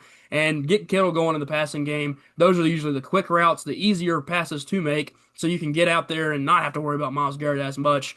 I still think Myles Garrett will wreak havoc in this game. He'll probably have more than a sack. But I think that the Niners are just too good of a football team, have way too much talent. Give me them to win this football game in Cleveland. Yeah, I think, like you mentioned, I think the 49ers are way too well coached to lose this game, especially because of Myles Garrett. I think that they will scheme up a way to lessen his impact. He's going to impact the game. Yeah. He's, like you said, the best player in football probably. But I think that they can lessen his impact. And then this Cleveland offense, they showed some flashes last week, but this is not the Raiders defense. This is the 49ers defense that is much, much better. And I think that the 49ers are going to get a win here. I actually like them to cover the spread as well. Yeah, they are going to be the heavy favorites there because of the lack of offense that Cleveland has. Rolling into this next one, taking place in Nissan Stadium, you're going to see the cheapest ticket prices of the week there. The Titans taking on the Jags. I will say all the positives that you want to see out of Cam Ward, they've started popping up over the last 2 weeks. I want to see Xavier Restrepo on the field. I want to see those superstar defensive linemen get after Trevor Lawrence, and maybe you can force some issues. but I certainly don't want us to win this game. It does not help you at all to win this football game. And I don't ever like letting the Jags win a football game. If this was probably the Colts, I'd probably pull for the Titans just to win a football game over the Colts because of how much I hate them. But the Jags, I just don't have that same level of hate. We've kind of owned them in the rivalry over the last few years, especially when we were good. I'm going to take the Jags to win here. Trevor Lawrence, he has his moments, but when you're playing this secondary, it's hard to have those moments. There isn't very many talented guys back there in the secondary, unfortunately. So I think Jacksonville will win this football game in Nashville. Yeah, I'm gonna go with Jacksonville here. I know Jacksonville's record is pretty good, but I just don't think that they're that good of a football team still. I think that they have not played the toughest of schedules, which Yeah. I mean they can't do anything about that. They're winning the games that they should win, and I think they're gonna win another game here that they should win. And I don't know that it'll really prove too much more about Jacksonville to me, but I think it'll be a really close game, honestly. As good as Tennessee played last week, I think they're going to continue to build. And I honestly, I know you're going to hate this. I do think that they're going to get another win in there eventually, especially if they continue to play as well as they did last week. And they've looked better as the season's gone on. So I do like Jacksonville here, but I think it'll be a close game. Yeah, and especially because you play this team down here in a few weeks, the New Yeah. Orleans Saints. That's one that probably anybody could beat them. We will roll on to this next one here in another AFC South divisional matchup. You got both of the all four teams playing each other this week. Houston taking on Indianapolis in Indianapolis, and they've been kind of slowing down a little bit. Indy doesn't look like a juggernaut like they did through the first 8, 9 games of the season. And I think teams are kind of giving you the format on how to beat the Colts. It is shut down Jonathan Taylor and let Daniel Jones be Daniel Jones. Let him have to make crazy plays. And he just isn't an all pro quarterback. That's not what he is. I think that he kind of showed us some things early in the season that aren't as easy to replicate all year for his talent level. If you are Houston, you just got after the quarterback at a extremely high level last week. You beat a really good football team. The Colts are probably not as good as that team unless Jonathan Taylor is rolling and going on all cylinders. So if you shut down Jonathan Taylor and you shut down that Colts offense as a whole, I think Houston can win this football game, which is unbelievable. If they go into Indy and upset the Colts, the Jags are literally tied with the Colts. And I think 3 weeks ago, if you just said that, we were basically saying the Jags weren't all that great and the Colts look like the best team in football. So, really interesting game taking place here. And I'm going to take that Houston pass rush to get after Daniel Jones, to shut down Jonathan Taylor, not let him get going at a high level, and the Texans win another football game. Yeah, I'm with you on this one, especially as good as Houston's defense looked last week. They were on Josh Allen. I mean, every single pass play. He had no time to throw at all. I know Indianapolis likes to run the ball, and Houston did not completely shut down James Cook, but I think that they can do enough to stop Jonathan Taylor to where Daniel Jones, I mean, when he does have to pass, he's not gonna he's just the pressure is gonna be there. He's not gonna have a good game. I like Houston here as well. Yeah, and moving on to this next one, New Orleans taking on Miami, and this shouldn't be all that great of a football game to tune into. It's just two teams that don't have much to play for. I do think Miami has had some really impressive offensive performances as of late, but their defense still really worries me. But they are playing the New Orleans Saints, and this team is just not all that talented. I think Tyler Shuck has shown you some promising things, but they can't run the ball at a high level, and they've proven that multiple weeks in a row. Kamara might be down now, which would hurt them even more. I think Miami will sneak out of here with a win, but I do think the Saints can hang around because Shuck has at least given them some promising performances passing the ball. Yeah, like you mentioned, Miami, they've had some pretty good performances the past few weeks. They beat the Bills. Mhm. The offense has not been terrible, but like you said, the defense is not great.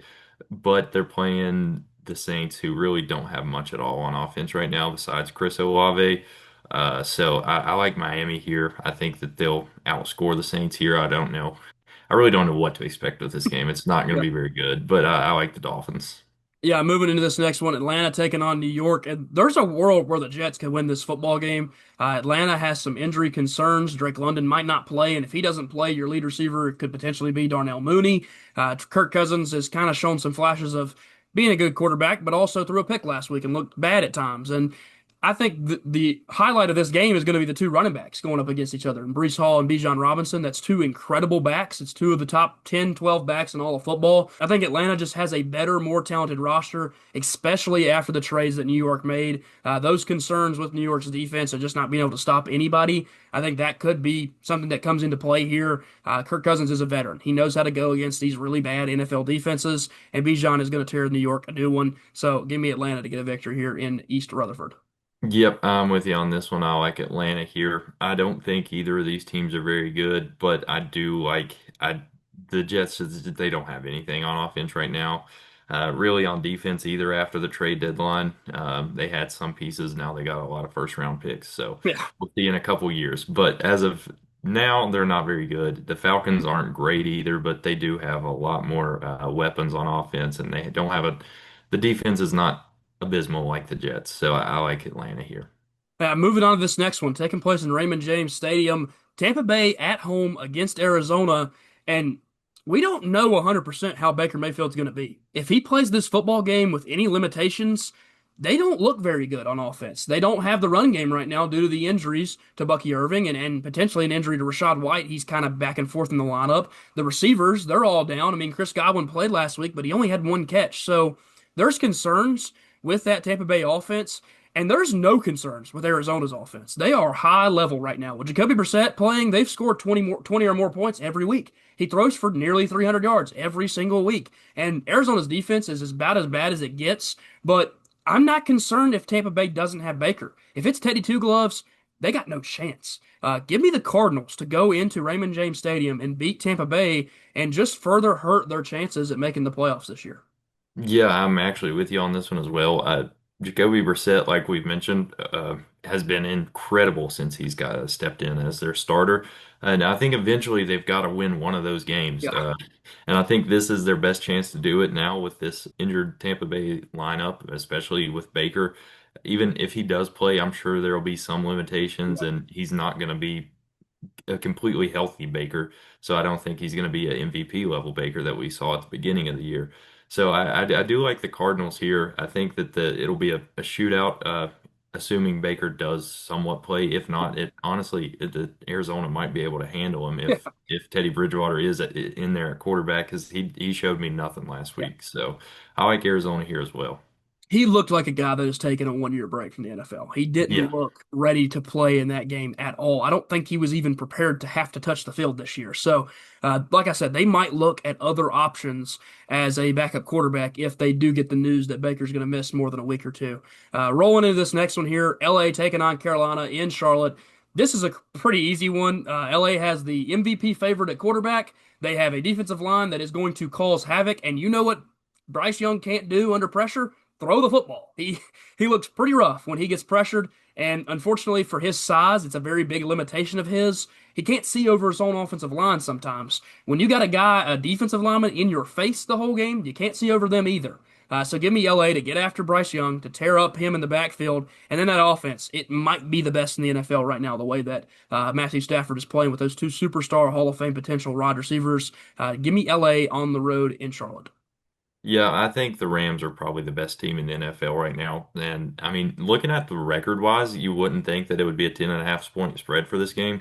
But just the way that the Rams played last week and that Carolina played last week as well just was not very inspiring there from the Panthers and a really, really great win there from the Rams. So I like the Rams here. Yep, moving on to this next one here. Minnesota taking on Seattle, and it's kind of the same story here. Minnesota has had their own issues at quarterback, and honestly, he's played just as bad as about anybody has at the quarterback position. Unfortunately, I think there's probably some lingering issues with an injury, but even if it isn't that, and it is just him playing that bad, that's a concern moving forward for Minnesota. They might want to look at quarterback options in the near future. If he just can't figure it out the rest of this season, I mean, he didn't even throw for over 80 yards last week. You just can't do that in an NFL game. So Seattle, they're rolling. They just put up 30 on the Titans, and they actually played a really good Cam Ward, and were still able to get a victory because of the points they're able to put up. Minnesota's defense has gotten a little bit worse as the years gone on. They're an older team as well, so I think Seattle will handle business, especially since they're getting this game in front of the 12th man, that really, really good Seattle fan base.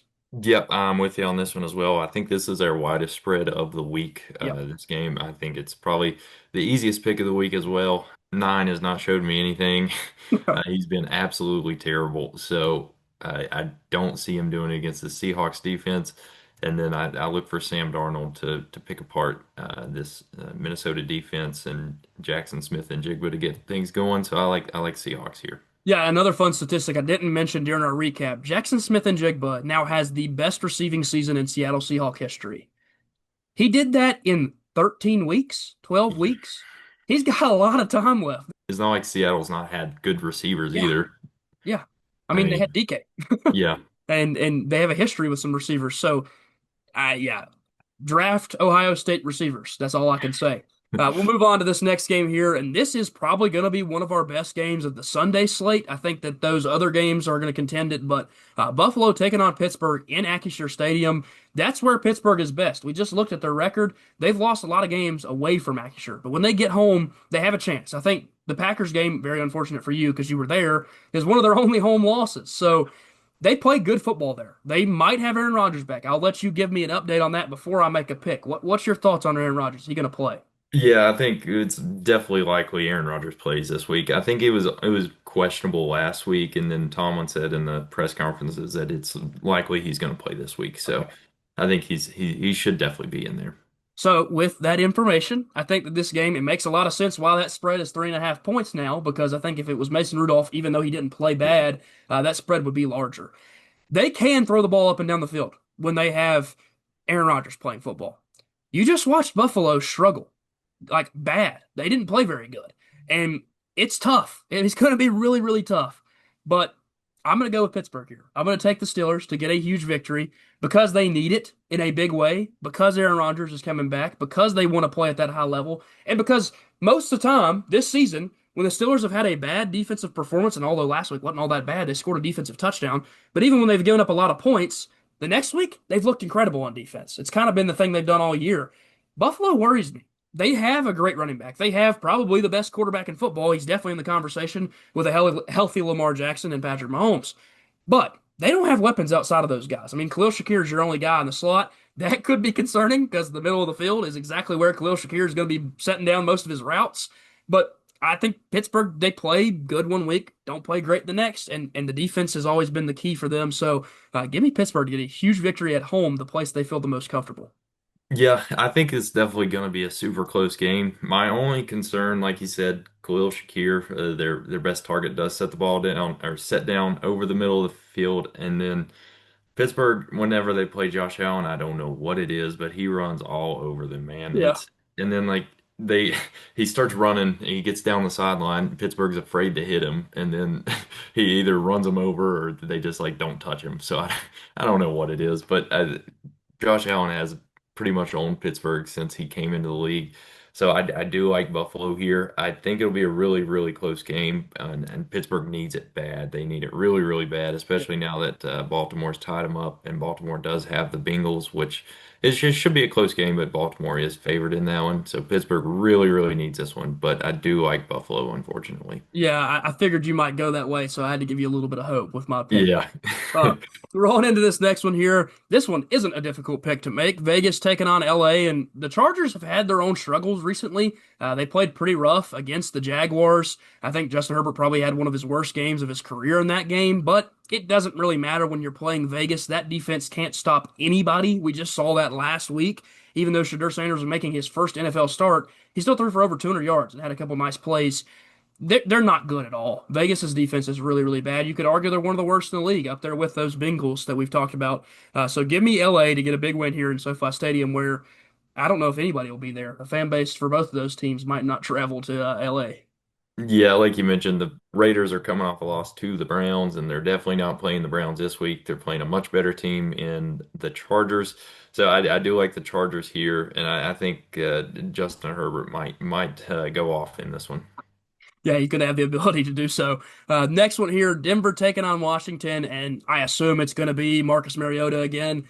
He hasn't played horrible. He's honestly been a pretty decent backup quarterback, but Denver has a defense that, even without their superstar player, has looked incredible. They've been able to shut teams down. They've been able to come back late in games if they are able to do so, because every fourth quarter, it kind of seems like the Denver Broncos just go off. That's just how they play football. It's got to do something with Bo Nix being good in the late game situations, but I think Denver just overall is a better football team. So I think Denver goes on the road here to Landover and gets a victory. Yeah, I like Denver here as well. Washington, like you said, Marcus Mariota has not been a bad backup quarterback, but he's definitely not Jaden Daniels, and I don't know. I don't really trust him to go in and beat this Denver team that just found a way to win every Yeah. single game, it seems. I think that the with the way that the Broncos games have gone this year, it could definitely be a really, really close game. But I do like Denver to pull out a win. Yeah, I mean, yeah, they played this New York team and had a 99.9% chance to lose and Yeah. somehow found a way to win. So any game with the Denver Broncos in it could be interesting down the stretch. Heck, they played the Jets in a 10-7 football game where Justin Fields threw for 46 yards or something like that. So any game with Denver taking place in it, you feel like they're going to win, but it could definitely be close. Going into this last one here, our Monday night football game between those Giants that we just spoke about and the New England Patriots.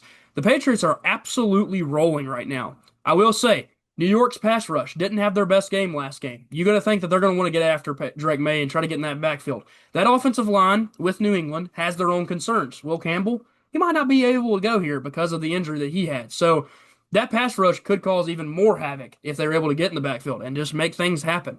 However, New England with Drake May has been so good this year that I just think that he's too good, man. He's too good. I was hyping him up when they drafted him. I said that he was going to be one of the best quarterbacks in that draft class. I think so far to me he's been the best. Now it is on a shorter amount of production because you saw Jaden Daniels more last year, you saw Caleb Williams more. So, but I just like Drake May. I think he's really, really good. I think the Patriots have found a way to win football games. Mike Vrabel is one of the best coaches in the league, and I think they will get it done here. Although this should be close because Jameis Winston, like you said, he is a wild card, and man, can he get it going for them? Yeah, I do like the Patriots here, and like you said, this is probably going to be close. It seems the Giants games are always close, but they're opposite of Denver. They always lose instead of win. They seem to lead in every statistical category. I think they did it again this past week, but still lost. So just really unfortunate. I don't know what it is with the Giants. It's like they're cursed or something. Maybe they can turn that around once they get healthy next year. They should be a fun team to watch. But this year, I like New England over them. Like you said, Drake May has been so good this year. I think he's definitely been the best quarterback out of that draft class. With the injury to Jaden Daniels, I mean, Jaden did lead them to the NFC Yeah, Championship last year, but I think Drake May might lead them to more than the yeah. AFC Championship this year with the way they're playing right now. So I do like New England in this game. Yeah, and we did see a little bit of Jaden Daniels this year, and it was kind of toned back. It was that Yeah. sophomore slump, which they always talk about, guys having that. It's an NBA, MLB, NFL, every pro sport, you hear the sophomore slump. You hear the guy that falls off in his second season. Well, this is Drake May's second season, and although he didn't start every game last year, all he did was get better. So Yeah. he's avoided that sophomore slump, which has been really, really impressive from him, and it's been really impressive from New England, who I think a lot of people thought they could be better this year. Nobody thought they'd be 10-2 right now and with this victory could move to 11-2. I don't know if they've won 11 games since Brady left back in whatever year that was, and I don't even know if they won 11 that year because they were playing the Titans in a wild card game. So it's really, really impressive that New England's been able to do this in such a quick turnaround. It shows you what a good coach with the right pieces around them can do. That is going to do it for this week. Of course, we made all our picks. We went over our review of the games that we, just watched, and this should be a really fun week of games with all the Thursday games on Thanksgiving and the Black Friday game. We've also got a fun one between Buffalo and Pittsburgh, and heck, this Monday Night Football game with Jameis Winston. You never know. It should be fun at least to watch him play because he does something goofy every game. With the Heisman pose last week, who knows what he'll get in his bag this week. He might be sitting out there like he's holding up the MVP trophy. I don't know. That is Jameis Winston for you. He might eat a W. We might see that at some point this year, too. It's been really fun covering the NFL this year. Of course, we're past the halfway point, well past it now. Saw that trade deadline pass, covered that. We will be doing NFL coverage as the year goes on, including our NFL mock drafts, which we had another one that did really well. Had a few subscribers join us off that video, so we'll be looking to do another one of those relatively soon. And the Titans, man, they still sit atop the board, so I still have hope that we can get a good draft pick and maybe trade that for good players because that's just kind of the way to do it if you got your quarterback already, and I think the Titans have their guy. Colin, do you got anything else you want to add? Do so now.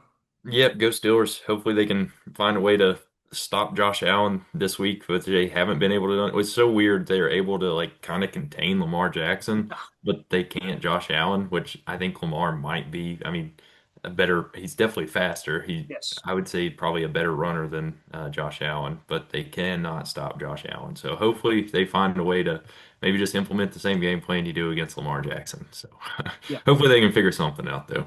Yeah, and they do need that win. It would be a huge one if they got it. I think a lot of people would be back on board with the Steelers to win that division if they got that huge victory over a team like Buffalo, who is just consistently going to be an NFL Super Bowl contender until Josh Allen retires or leaves, which I don't think that's going to happen. Obviously, again, I mentioned we will do more mock draft content soon. We'll do these weekly reviews every single Wednesday, so check in on Wednesdays for these to come out. And my college football content is always coming out on the channel Thursday for pick'ems, and we're closing in on Hate Week. We are during Hate Week, however, as Tech fans. So we got to beat UVA this year. They're having the best season. It'd be even fun. It'd be even more fun if we could go down there and beat them when they're having the best season they've had in I don't know ever. I mean, not a very successful football team. So should be really fun to watch that game, especially if the Hokies can somehow figure it out and get it done in that stadium, Lane Stadium North, as we all know it. 23 out of the last 25 going to the Hokies. So a little bit more hate there. I'll save the rest of that for my Thursday college football pick'em video that I'll release. But again, thank you guys so much for joining us. Like, subscribe, comment if you guys do enjoy the channel, and watch out for more NFL stuff that will be coming out very soon. And we are excited to cover the playoffs, which we'll do that too when those roll around. Again, thank you guys so much, and peace. Peace.